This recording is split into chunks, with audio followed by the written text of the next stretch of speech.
आपल्या परिसरातील घडामोडी पाहण्यासाठी पाहत रहा आमची मुंबई न्यूज। आमदार जेव्हा गुवाहाटीला गेले होते त्यावेळी त्यांनी महिलेची छेडछाड केली असा त्यांचा आरोप आहे। कसं बघतो? मला वाटतं ह्यांचं सगळ्यांचं कॅरेक्टर बघता असूही शकतं। माझ्याकडे म्हणजे असीमजी आता बोलत आहेत, कदाचित ते ठामपणे बोलत आहेत कारण ते माहितीशिवाय बोलत नाहीत, पण ह्या सगळ्यांचं जर आपण पाहिलं तर मला वाटतं पर्सनल जीवनात जायचं नाही। आता नवीन नवीन कोणाच्या काही क्लिप्स वगैरे येत असतात, एवढं भयानक आहे सगळं। आणि मला वाटतं एकच आहे महत्वाचं याच्यात की जी गोष्ट आपण पाहिली, जशी गद्दारी घडली, एवढं नीच आणि गलिच्छ राजकारण कधी या महाराष्ट्राने पाहिलं नव्हतं। एबीबीचा कोटा झालाय आज विचारून।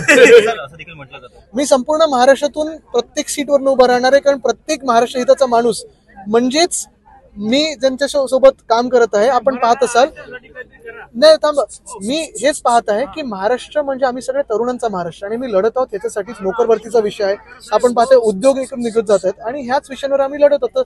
संपूर्ण महाराष्ट्रात आम्ही सगळेच लढत आहोत, आम्ही सगळे महाराष्ट्र म्हणून लढत आहोत। भुजबळ आपण बघतोय की राजन विचारे यांचं नाव चर्चेत आहे, आता देखील आपण अप्रत्यक्षपणे त्यांचं नाव जाहीरच केलेलं आहे, पण दुसरीकडे एकनाथ शिंदे यांच्याकडे हे राहणार की भाजपकडे राहणार हे अजून मुळात कसं आहे ना की दोन्ही गद्दार गँग जे आहेत ते भाजपच्याच पेरोलवर।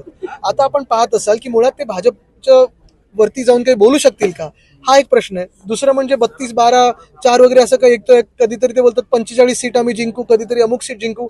आता भाजप, गद्दार गँग 1, गद्दार गँग 2, ईडी, आयटी, सीबीआय हे सगळे मिळून कसं समीकरण लढणार आहे, किती सीट कोणाला मिळणार आहेत हे माहिती नाही, पण आपण पाहाल महाराष्ट्रात जास्तीत जास्त सीट ही इंडिया आघाडी जिंकेल। आमची मुंबई, आवाज महाराष्ट्राचा। आमची मुंबई न्यूजला लाईक करा, शेअर करा, कमेंट करा आणि सबस्क्राईब करा।